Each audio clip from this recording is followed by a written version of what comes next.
Bismillahirrahmanirrahim. Assalamualaikum warahmatullahi wabarakatuh. Selamat pagi teman-teman. Bagaimana kabarnya? Semoga teman-teman dalam keadaan sehat walafiat. Alhamdulillah, hari ini kita bertemu kembali dalam pertemuan yang ke-9 setelah kemarin kita melaksanakan UTS pada pertemuan yang ke-8. Nah, hari ini teman-teman kita akan membahas tentang manajemen strategis perusahaan. Nah, setelah mengkaji bab ini, saya harapkan teman-teman mampu memahami hal-hal sebagai berikut. Yang pertama, teman-teman mengetahui konsep dasar strategi, kemudian komponen-komponen strategi, dan bagaimana strategi disusun. Yang kedua, teman-teman akan mempelajari bagaimana manajemen strategis dijalankan. Dan yang ketiga, teman-teman saya harapkan mengetahui berbagai jenis strategi berdasarkan tingkat perusahaan atau korporat pada tingkat bisnis dan tingkat fungsional. Nah, sebelum perkuliahan ini dimulai, alangkah baiknya kita awali perkuliahan hari ini dengan membaca surat Al-Fatihah. Ala niyatina wa ala niyatikum bi barakati suratil Fatihah. A'udzu billahi minasyaitonir rajim. Bismillahirrahmanirrahim. Alhamdulillahirabbil alamin. Arrahmanir rahim. Maliki yaumiddin. Iyyaka na'budu wa iyyaka nasta'in. Ihdinas siratal mustaqim. Shiratal ladzina an'amta 'alaihim ghairil maghdubi 'alaihim waladdallin. Amin. Baik teman-teman, yang pertama kita akan membahas konsep dasar manajemen strategis. Nah, sebelumnya kita sudah belajar betapa pentingnya fungsi perencanaan dalam manajemen organisasi perusahaan. Salah satu jenis perencanaan yang telah saya jelaskan kemarin adalah perencanaan jangka panjang atau strategic planning. Nah, perencanaan ini dimaksudkan bukan sekedar untuk mencapai tujuan perusahaan dalam jangka panjang, tetapi untuk memastikan bahwa perusahaan dapat bertahan dalam jangka panjang. Nah, topik yang akan kita bahas ini nanti bagaimana sih perusahaan dapat memelihara keberlangsungan operasionalnya dalam jangka panjang. Nah, manajemen strategis atau manajemen strategik ini yang akan kita uraikan secara mendetail bagaimana kita memahami setiap istilah yang terkaup dalam manajemen strategis. Nah, yang pertama, apa sih yang dinamakan dengan strategi itu? Griffin berpendapat, strategi is a comprehensive plan for accomplishing an organizational goals. Strategi dikatakan sebagai rencana komprehensif untuk mencapai tujuan organisasi. Jadi tidak hanya sekedar mencapai teman-teman, tetapi strategi ini dimaksudkan untuk mempertahankan keberlangsungan organisasi. Nah, bagi organisasi bisnis, strategi tentu dimaksudkan untuk mempertahankan keberlangsungan bisnis supaya dapat bersaing dengan para pesaingnya dalam memenuhi kebutuhan konsumen. Oke teman-teman, itu pengertian strategi. Selanjutnya adalah komponen strategi. Nah, secara umum strategi memiliki komponen-komponen strategi yang dipertimbangkan dalam menentukan strategi yang akan dilaksanakan. Nah, komponen tersebut ada 3 teman-teman. Yang pertama adalah kompetensi yang berbeda, kemudian yang kedua ruang lingkup, dan yang ketiga adalah distribusi sumber daya. Oke, kita akan bahas satu-satu apa sih kompetensi yang berbeda itu. Kompetensi yang berbeda di sini dimaksudkan adalah sesuatu yang dimiliki oleh perusahaan, di mana perusahaan melakukannya dengan baik dibandingkan dengan perusahaan lainnya. Jadi perusahaan memiliki sesuatu yang berbeda, syukur-syukur lebih baik dibandingkan perusahaan yang lainnya. Nah, kompetensi yang berbeda ini berarti adalah kelebihan yang dimiliki perusahaan dibandingkan perusahaan lainnya. Contohnya, misalnya pemasaran pembayaran secara online Nah, itu dimiliki adalah kompetensi yang berbeda yang dimiliki oleh Shopee misalnya dibandingkan dengan toko-toko tradisional misalnya. Ini adalah contoh kompetensi yang berbeda.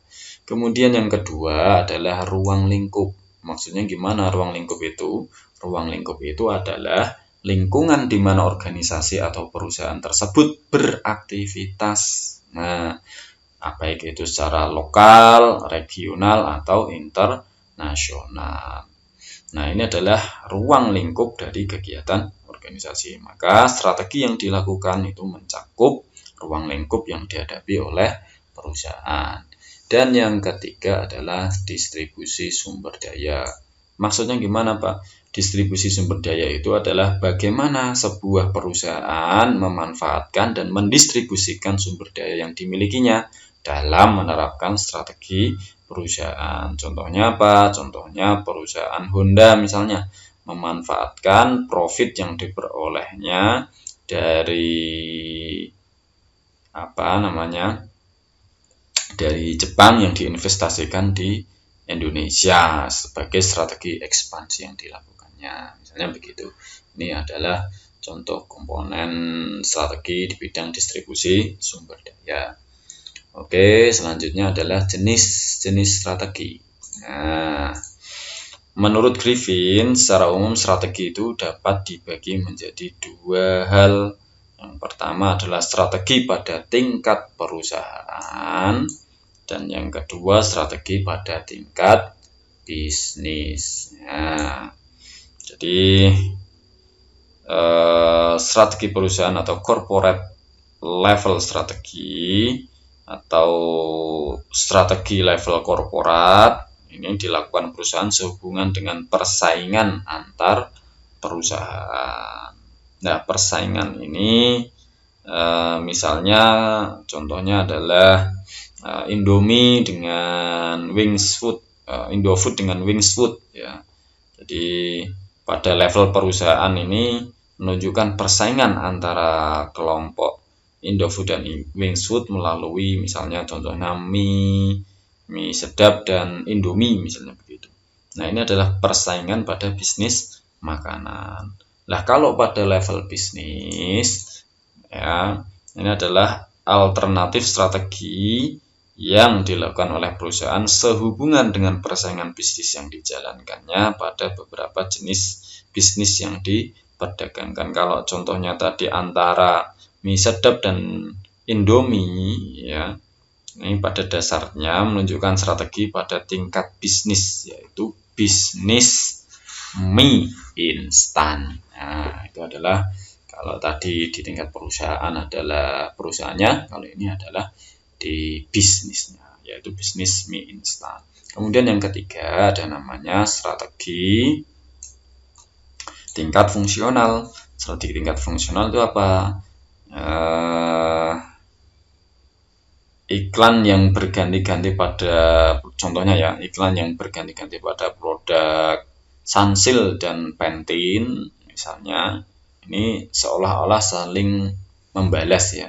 Kalau misalnya Pantene itu menghilangkan ketombe misalnya, Sunsilk juga menghilangkan ketombe dan menghitamkan rambut misalnya, ini saling membalas. Pantene balas lagi misalnya menghilangkan ketombe dan mengurangi rambut patah misalnya begitu. Sunsilk terus seperti itu. Ini menunjukkan strategi pada tingkat fungsional di mana kedua perusahaan melakukan strategi pada bagian pemasarannya. Oke ya teman-teman, di tingkat perusahaan berarti multi bisnis. Kalau di strategi tingkat bisnis nanti ada strategi bisnis masing-masing unit, dan di tingkat fungsional nanti ada research and development, production operation, marketingnya, finance-nya, dan seterusnya. Oke, selanjutnya pembahasan yang kedua adalah melakukan manajemen strategis. Bagaimana cara melakukan manajemen strategis ini? Yang pertama adalah dengan cara menyusun atau penyusunan strategi. Nah, perusahaan melakukan strategi untuk memenangkan persaingan bisnis yang dijalankannya. Nah, untuk melakukan strategi dilakukan proses penyusunan strategi teman-teman yang terdiri dari 3 fase. Yang pertama adalah penilaian keperluan, analisis situasi, dan pemilihan strategi. Yang terakhir nanti baru implementasi. Nah, fase-fase ini yang pertama penilaian keperluan. Penilaian keperluan penyusunan strategi ini jadi sebelum strategi disusun ya, perlu ditanyakan apakah memang penyusunan strategi, baik strategi maupun perubahan strategi itu perlu dilakukan atau tidak. Nah, ini terkait dengan apakah strategi yang akan dilakukan itu memang sesuai dengan tuntutan perubahan di lingkungan perusahaan atau malah justru sebaliknya ya.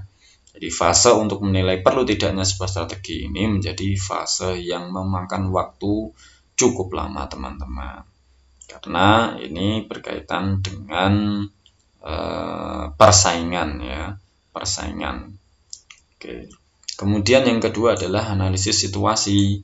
Nah, pada tahap ini perusahaan perlu melakukan analisis mengenai kekuatan dan kelemahan yang dimiliki oleh organisasi, sekaligus juga menganalisis peluang dan tantangan yang dihadapi oleh organisasi. Nah, biasanya pendekatan yang paling populer itu adalah analisis SWOT. Nah, analisis SWOT ini adalah kependekan dari S adalah strength ya, atau kekuatan, W itu weakness atau kelemahan, dan yang O opportunities atau peluang, dan T adalah threat atau tantangan. Nah, silakan teman-teman nanti memperdalam bagaimana analisis SWOT ini dilakukan. Kemudian yang ketiga adalah pemilihan strategi. Nah, setelah perusahaan melakukan analisis terhadap keadaan internal dan eksternal, maka perusahaan perlu menentukan strategi yang akan diambil dari berbagai alternatif yang ada. Nah, pada dasarnya alternatif ini terbagi menjadi 3 bagian. Yang pertama yaitu strategi yang cenderung mengambil resiko. Nah, yaitu strategi yang menyerang atau agresif, strategi yang cenderung menghindari resiko. Yang kedua, kalau yang pertama itu lebih cenderung menyerang atau agresif, dan yang kedua menghindari resiko. Nah, dan yang ketiga adalah strategi memadukan strategi bertahan, dan yang keempat strategi yang memadukan antara mengambil resiko dan menghindari resiko. Oke, ada 3 ya berarti ya. Strategi menyerang atau agresif, jadi mengambil resiko, kemudian menghindari resiko atau bertahan, defensive strategi, dan strategi yang memadukan keduanya di antara mengambil resiko dan menghindari resiko yang disebut dengan turnaround strategy. Oke. Selanjutnya proses manajemen strategis. Jika penyusunan strategi telah diketahui prinsipnya secara umum, bagaimana manajemen strategi dilakukan? Nah, setidaknya proses manajemen strategis itu dapat dibagi menjadi 2 ya. Yang pertama ada perencanaan strategis, dan yang kedua implementasi strategis atau strategic planning dan strategic implementation. Nah, kita bahas satu-satu. Perencanaan strategis itu gimana? Perencanaan strategis ini dalam proses ini mencakup dari mulai penentuan tujuannya ya, kemudian sampai penyusunan strategi bagaimana yang sudah saya jelaskan sebelumnya. Sebagai contoh ya, untuk tujuan yang ditetapkan misalnya menjadi pemimpin pasar atau market leader dalam bisnis handphone misalnya. Kemudian sebagai contoh untuk formulasi strategi misalnya handy seluler ya, misalnya melakukan akuisisi terhadap perusahaan kompetitor Maslikah seluler yang lemah secara manajemen namun memiliki keunggulan dari pangsa pasar. Misalnya ini strategi termasuk dalam strategi ofensif karena kita melakukan aktivitas proaktif terhadap apa yang dihadapi oleh perusahaan bersaing walaupun resikonya cukup tinggi. Contoh yang paling besar pernah dilakukan oleh Toyota mengakuisisi perusahaan Xenia, ya kan sekarang Xenia kan sahamnya sudah dibeli oleh Toyota, jadi mobilnya mirip sama persis, padahal Toyota Rush dengan apa namanya Daihatsu, bukan Xenia itu produknya, Toyota Rush dan Daihatsu Terios, ya. Rush dan Terios itu kan bentuknya sama, modelnya sama, tapi beda merek. Nah, ini seperti yang saya contohkan tadi. Nah, kemudian implementasi strategi. Ini apa? Proses ini mencakup implementasi yang dijalankan berdasarkan strategi yang dipilih dan juga pengendalian atas implementasi yang dilakukan. Contoh, fase administrasi misalnya, melakukan penggabungan atau merger terhadap dua perusahaan besar, misalnya antara perusahaan Toyota dan Daihatsu tadi. Nah, kemudian pengendalian atas strategi yang dilakukan adalah ketika misalnya berhadapan dengan persoalan ternyata konsumen dari Daihatsu telah berpindah ke Honda misalnya begini.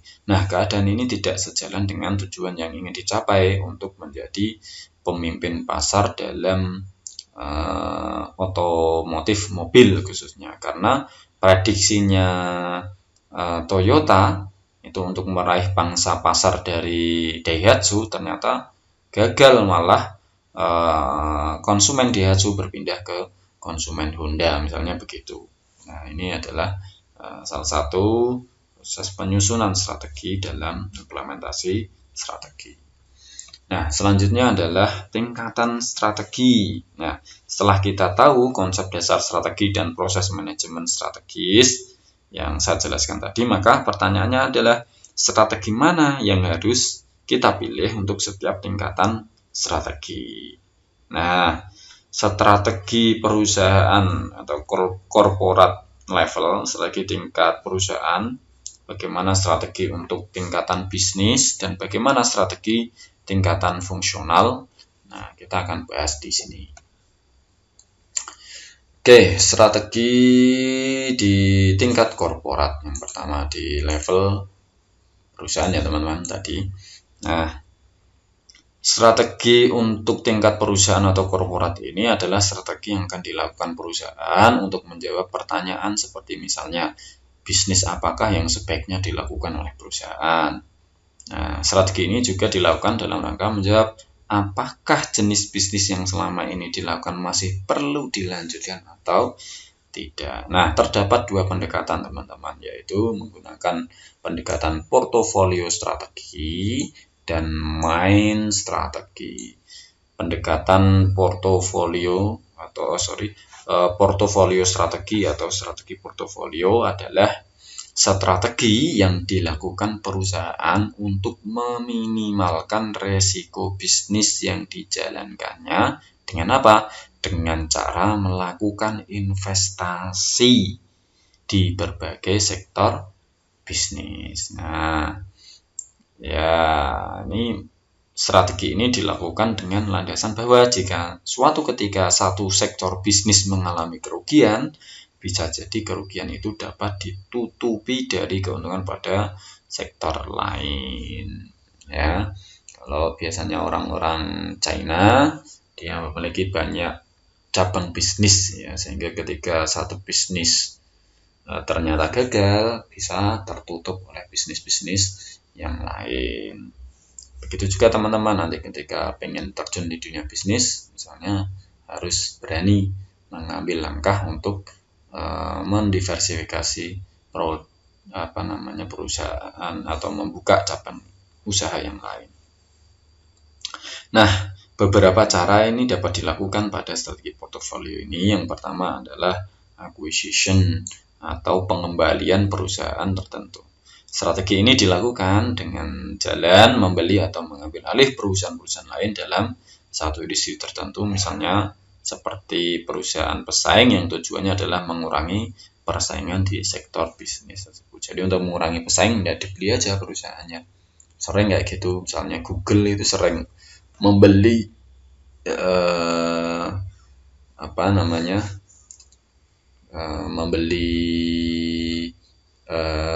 perusahaan-perusahaan lain, misalnya. Terus kayak Facebook, misalnya Facebook itu kan membeli WhatsApp, membeli Instagram, itu semuanya dibeli oleh Facebook. Nah, ini adalah contoh acquisition, ya, untuk mengurangi pesaing. Kemudian yang kedua adalah unrelated diversification.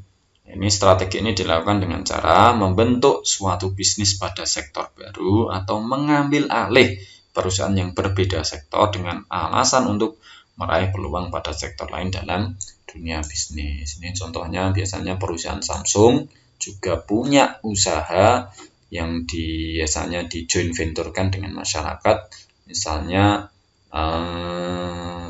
penggemukan ayam pedaging, ya, misalnya seperti itu.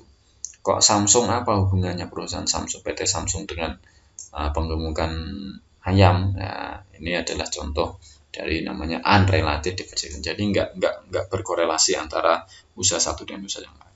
Kemudian yang ketiga adalah BCG metrik, penentuan strategi berdasarkan analisis metrik. Maksudnya gimana? Nanti teman-teman bisa mencari lebih dalam. Secara ringkas, BCG metrik ini adalah model analisis yang diperkenalkan oleh Boston Consulting Group untuk mengetahui bagaimana posisi perusahaan dalam sektor bisnis yang sedang dijalankannya, apakah sebaiknya perlu dikembangkan atau beralih saja atau bertahan. Nah, ini adalah analisis metrik BCG. Biasanya didasarkan pada indikator pertumbuhan pasar, market growth, dan pangsa pasar, market share. Ya. Kemudian di main strategi atau strategi utama adalah, ini yang dimaksud main strategi itu adalah strategi yang dapat dipilih oleh perusahaan untuk mempertahankan kegiatan perusahaan dalam jangka panjang. Ada 3 jenis, ya. Main strategi ini ada strategi pertumbuhan, strategi kestabilan, dan strategi penghematan. Oke, kita bahas satu-satu. Strategi pertumbuhan itu apa? Strategi pertumbuhan ini dilakukan dalam rangka pengembangan kegiatan bisnis perusahaan dari bisnis yang sedang dijalankan dengan maksud untuk meningkatkan pangsa pasar, ya, pendapatan, ataupun peningkatan jumlah cabang dari perusahaan. Namanya saja pertumbuhan, berarti tumbuh, ya, membuka cabang baru, kemudian meningkatkan pangsa pasarnya, pendapatannya, dan seterusnya. Kemudian yang kedua adalah strategi kestabilan, ya. Strategi kestabilan ini dilaksanakan untuk mempertahankan keadaan perusahaan di pasar. Umumnya dilakukan pada saat perusahaan berada pada indikator cash flow. Nah, strategi yang dilakukan dapat berupa perbaikan cara pengelolaan organisasi, misalnya re-engineering, hingga perbaikan sistem bisnis yang dijalankan oleh perusahaan. Jadi kalau sudah mulai memburuk, kita dijaga kestabilannya, di re-engineering, dan seterusnya. Kemudian yang ketiga adalah strategi penghematan. Strategi ini dilakukan untuk memulihkan posisi perusahaan dari kondisi yang buruk. Nah, langkah biasanya yang diambil adalah dengan mengurangi jumlah pekerja, downsizing, kemudian penghematan di berbagai bidang, efisiensi, dan seterusnya. Ya, beda ya kalau kestabilan ini merefresh kembali. Kalau penghematan ini sudah mulai mengurangi karyawan, penghematan di segala lini, efisiensi, dan seterusnya.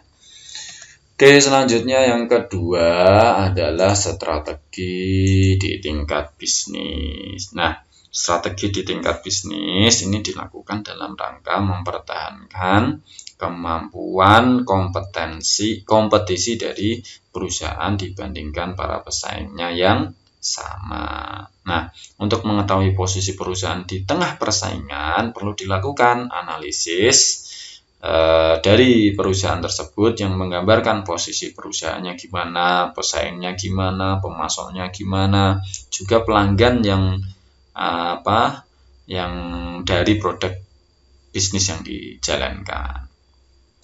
Nah, salah satu model yang dapat membantu perusahaan dalam melakukan analisis ini ada yang namanya 5 force factor model.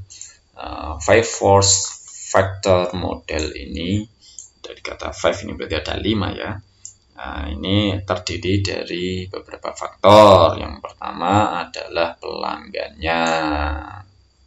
Nah, pelanggan ini adalah faktor utama mengapa bisnis dijalankan, sehingga indikator yang dapat menunjukkan berhasil tidaknya perusahaan dalam menjalankan bisnis adalah sejauh mana ya perusahaan memperoleh pelanggan sebanyak-banyaknya.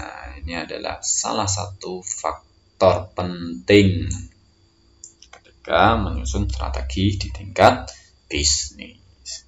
Kemudian yang kedua adalah persaingan dalam bisnis yang sama.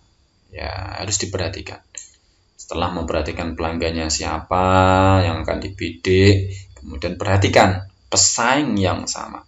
Nah, persaingan dalam bisnis yang sama itu antara perusahaan dengan perusahaan pesaing yang menjalankan bisnis yang sama. Nah, perlu menyadari bahwa lingkungan bisnis yang kompetitif tidak hanya perusahaan mereka yang bergerak dalam pemenuhan atau penyediaan barang jasa pelanggan, tetapi juga perusahaan lain yang bertindak sebagai pesaing bagi perusahaan dalam mendapatkan pelanggan. Penting ya, pesaing harus diperhatikan. Kemudian yang ketiga adalah potensi pendatang baru. Ya, bukannya suudon tapi kita harus was-was. Memang bisnis seperti itu ya. Harus memperhatikan potensi pendatang baru. Nah, faktor ketiga ini mendorong kepada kompetisi dalam suatu bisnis adalah potensi masuknya pendatang baru dalam bisnis yang sama tentu akan menambah pesaing yang sudah ada, menambah pesaing baru. Perlu diperhatikan. Kemudian pemasok untuk faktor input ya. Faktor pemasok, faktor input yang dibutuhkan dalam bisnis yang dijalankan ini ya, salah satu faktor yang akan dapat mendorong sebuah bisnis untuk berhasil adalah bisnis memerlukan faktor input di mana atau sampai sejauh mana perusahaan memiliki jaringan dengan pemasok yang dapat memberikan keunggulan bagi perusahaan. Kalau kita dapat pemasok dengan harga yang murah, barang yang berkualitas, tentu ini menjadi keunggulan bagi perusahaan. Yang kelima adalah perusahaan untuk produk substitusi. Nah, perusahaan substitusi ini ya perlu menyadari bahwa jika kondisi bisnis berubah, maka pelanggan dapat beralih ke perusahaan substitusi. Contohnya apa? Contohnya ketika harga bahan bakar minyak BBM naik, kemampuan pelanggan membeli bahan bakar berkurang, sehingga kecenderungan yang dapat diperkirakan adalah pelanggan akan mencari pengganti bahan bakar minyak yang lain. Jika pelanggan merupakan pelanggan dari sektor industri ya, yang membeli bahan bakar minyak kemudian bersih, maka ya akan beralih kepada ke solar misalnya begitu dan seterusnya. Oke ya teman-teman, 5 hal faktor ini menjadi penting. Kemudian ada juga yaitu positioning strategi. Nah, strategi yang dapat dilakukan pada tingkat bisnis ini kan ada ya berbagai bentuk strategi. Ya, ada 2 hal yang biasanya masyhur, yaitu positioning strategi dan adaptive strategi. Positioning strategi ini terjadi dari 3 hal penting ya. Yang pertama adalah strategi keunggulan biaya, dan yang kedua adalah strategi diferensiasi, dan yang ketiga adalah strategi fokus. Oke, kita bahas satu-satu. Strategi keunggulan biaya. Strategi keunggulan biaya ini maksudnya apa? Strategi ini bisa dilakukan perusahaan jika perusahaan memungkinkan untuk melakukan penghematan biaya dibandingkan dengan biaya yang dikeluarkan oleh perusahaan pesaing. Nah, strategi ini dapat dilakukan jika perusahaan mampu mendapatkan harga yang lebih murah dari pemasok seperti yang saya jelaskan tadi. Kemudian yang kedua adalah strategi diferensiasi. Strategi diferensiasi ini dilakukan untuk memengaruhi proses persaingan perusahaan dengan perusahaan pesaing. Nah, diferensiasi bisa dilakukan dengan diferensi dari segi kualitas, merek produk, ataupun juga melalui keunikan barang yang ditawarkan. Contohnya Indofood, ini kan melakukan diferensiasi produk misalnya dengan merek Indomie, Supermie, Sarimi, dan seterusnya. Nah, ini contoh diferensiasi. Kemudian, strategi fokus. Strategi fokus ini gimana? Ini dilakukan ketika perusahaan tidak dapat melakukan strategi diferensiasi ataupun keunggulan biaya. Nah, sehingga lebih baik perusahaan itu fokus pada satu jenis bisnis saja. Nggak usah kemana-mana, nggak usah penghematan biaya atau diferensiasi. Karena kalau fokus ini malah justru akan menjadi kelebihan bagi perusahaan. Nah, selanjutnya adalah adaptif strategi yang kedua. Adaptif strategi ini adalah strategi penyesuaian ya, dilakukan perusahaan dengan tujuan untuk memilih strategi yang paling sesuai ketika perusahaan berhadapan dengan berbagai perubahan yang terjadi di lingkungan bisnisnya. Ada 4 jenis strategi penyesuaian. Ada strategi defenders, strategi prospectors, strategi analysis, dan strategi reactor. Nah, strategi defender ini dilakukan dengan tujuan untuk mempertahankan perusahaan agar dapat tetap bertahan dalam bisnis yang dijalankan daripada harus gulung tikar bertahan ya, meskipun pahit ya. Strategi ini biasanya menekankan pada perbaikan internal perusahaan dalam rangka perbaikan pelayanan kepada pelanggan. Kemudian yang kedua adalah strategi prospektor. Strategi ini dilakukan dengan tujuan untuk mengejar pertumbuhan secara lebih agresif. Ya, strategi ini memungkinkan untuk dilakukan jika perusahaan melihat peluang untuk mengembangkan bisnis ke arah yang lebih luas lagi. Ya, prospek. Ya. Kemudian yang ketiga, strategi analyzer. Ya, strategi ini gabungan antara defenders dan prospektor ya. Jadi strategi analisis ini adalah gabungan 1 dan 2. Nah, perusahaan menjawab peluang-peluang yang ada hanya terbatas pada beberapa peluang saja. Jadi tidak semua peluang dijawab oleh perusahaan. Karena apa? Tujuan yang dicapai adalah pertumbuhan pada bisnis yang dijalankan sekaligus meminimalisir resiko. Dan yang keempat adalah strategi reaktor. Nah, strategi ini tidak memiliki strategi yang konsisten ya. Perusahaan melakukan strategi cenderung bersifat reaktif. Kalau ada peluang ya gerak, kalau tidak ada ya santai aja, begitu kira-kira. Nah, perusahaan ini kemudian bereaksi menjadi pengikut ataupun tidak mengikuti apa yang dilakukan perusahaan lain. Nah, nggak heran kalau perusahaan yang melakukan strategi ini biasanya kinerjanya tidak terlalu bagus, menunggu ada masalah baru bergerak. Oke, yang ketiga, strategi di tingkat fungsional. Di tingkat perusahaan sudah, di tingkat unit bisnis sudah, sekarang adalah strategi di tingkat fungsional. Nah, strategi di tingkat fungsional ini biasanya dinamakan strategi langsung ya teman-teman, atau direct strategi. Nah, ini disebabkan perusahaan cenderung melakukan persaingan pada bisnis tertentu yang sedang dijalankan, tidak pada tingkat perusahaan maupun sektor bisnis yang diperdagangkan. Contohnya apa? Misalnya sampo Pantene dengan sampo Sunsilk tadi. Nah, perusahaan bersaing langsung pada tingkat produk sampo tersebut dan tidak terlalu tampak mereka bersaing pada tingkat yang lebih tinggi. Misalnya pada tingkat seperti tingkat bisnis ya. Misalnya PT Unilever dan PT P&G misalnya. Unilever itu sabunnya Lifebuoy, kalau PNG itu adalah GIF misalnya. Nah, walaupun kenyataannya dampak dari persaingan langsung tersebut akan mempengaruhi pula kinerja persaingan di tingkat bisnis atau perusahaan. Nah, tapi ini tingkat fungsional. Oke, ada dua faktor yang menentukan bagaimana strategi di tingkat fungsional perlu dilakukan. Oke ya, yang pertama adalah kesamaan pasar. Yang kedua adalah kesamaan sumber. Maksudnya gimana, Pak? Kesamaan pasar ini terkait dengan tingkat persaingan yang sama antara kedua perusahaan dalam hal meraih pelanggan melalui jenis produk yang ditawarkan. Contohnya kalau sampo, Pantene, dan Sunsilk tadi, kedua produk ini sama-sama bersaing untuk memperoleh pelanggan yang dapat diperkirakan sama siapa, yaitu wanita, misalnya ibu-ibu, remaja, kira-kira begitu. Sunsilk sama Pantene kan biasanya perempuan ya. Kalau laki-laki biasanya apa? Ya, yang murah-murah ya, Lifebuoy, Zing gitu kira-kira.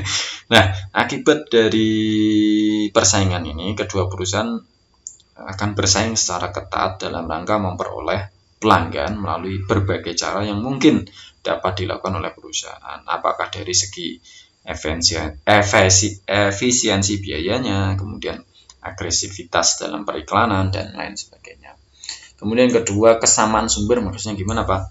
Kesamaan sumber ini terkait dengan keadaan persaingan di mana perusahaan memiliki kesamaan dalam faktor mana yang mereka bersaing.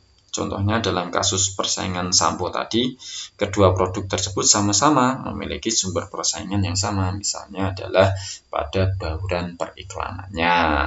Nah, maka dari itu kedua perusahaan saling bersaing melalui media periklanan. Nanti beda lagi kalau misalnya dari bauran harganya, maka mereka akan bersaing di harga, saling bersaing seperti itu. Nah, strategi di tingkat fungsional ini teman-teman seringkali dikenal sebagai strategi aksi dan reaksi. Dalam teori mikro, konsep persaingan ini akan lebih mudah dipahami ketika kondisi persaingan di pasar memiliki bentuk struktur pasar yang oligopolis, di mana jumlah perusahaan dan pesaingnya itu relatif lebih sedikit. Oke, jadi kelihatan tampak seperti ada aksi reaksi itu kayak agresif, saling membalas satu sama lain dan seterusnya. Pantene sama Head and Shoulders misalnya, itu juga saling membalas. Oke ya teman-teman, saya pikir perkuliahan hari ini cukup. Mohon maaf apabila ada kekurangan. Sampai bertemu kembali di pertemuan selanjutnya. Wabillahi taufiq wal hidayah. Wassalamualaikum warahmatullahi wabarakatuh.